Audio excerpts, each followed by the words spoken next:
case briefs, and so much more. LSData's got what you're looking for.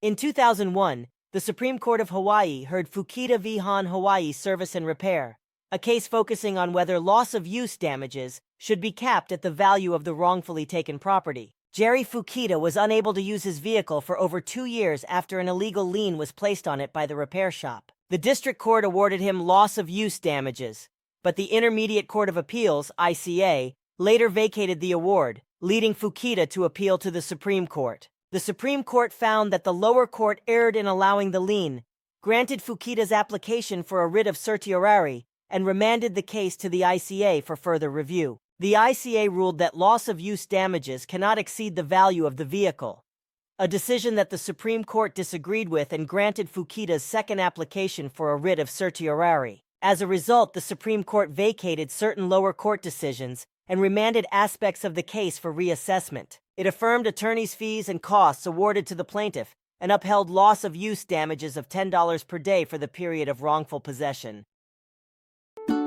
Case briefs, and so much more.